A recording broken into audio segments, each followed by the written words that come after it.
bringing you the world for 20 years. This is CNN. Welcome back to 20 years of stories. A moment ago, we watched the rescue of little Jessica McClure.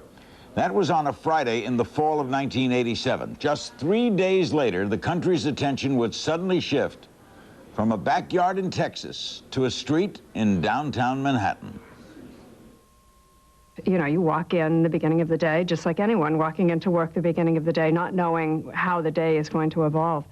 And the day evolved in a way where things got worse and worse and worse and worse. This morning, the stock market has been in a free fall, and I use that word advisedly, right from the opening bell. A statement rather blunt, right up front, to catch attention, to make sure it was very clear this was going to be a big day. Quite clearly, we have a major sell-off in progress on Wall Street right now. Let's go back to the New York Stock Exchange and CNN Business News correspondent Jan Hopkins. Jan, tell us, just how bad is it? Well, Stuart, what you're looking at now is the trading pit for IBM stock. I was there, I was watching, I was reporting as it all fell apart, basically. Incredible activity, a frenzy, and I would say some fear and panic going on. The first thing I said to all of our people is I ask everybody to be very calm, understand now that when it becomes a situation this severe, that the messenger does become part of the message. The Dow Jones Industrial Average is still way, way down, but it is not as bad as it was about a half hour ago. You had to be extremely careful what language you used. Do not use the word crash. Do not be over-emotional. Do not do that, because you could be accused, rightly so I think, of talking the market down. Here on the floor, you could see fear in the eyes of the traders. There was pushing, there was profanity. You really, in the back of your head, kept thinking, when I walk out of here tonight, are people going to be jumping off buildings? I mean, what kind of impact is this going to have on people's lives? The pace has actually picked up and probably will for the last half hour as we go into the closing. Everybody thought back to 1929.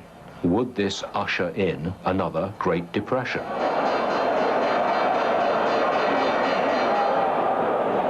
Taking a look at some of these staggering numbers, the Dow Jones Industrial Average losing more than 500 points today. Well, I wish I could say to you that as the market closed that day and we counted up the losses and mopped the blood from the floor of the exchanges, that I had some sort of far-reaching philosophical geoeconomic conclusion.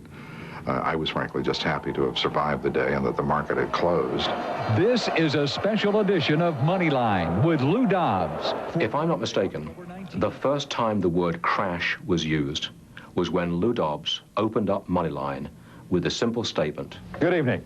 The stock market today crashed. We struggled mightily with the use of the word crash and resisted it as long as one possibly could for fear of adding to the story. But it was impossible to avoid the word after the day's events. In subsequent days, there was an attempt to soften the image, to make it not a crash. Good heavens, that sounds like 1929. No, they wanted to call it a break, a market break.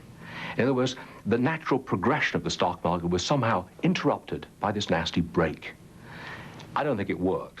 I think people still recall the market crash of 1987, and rightly so, because it was a crash.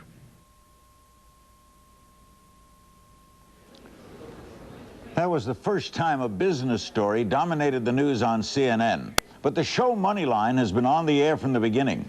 Over 20 years, shows have come and gone. Here's another one, still going strong.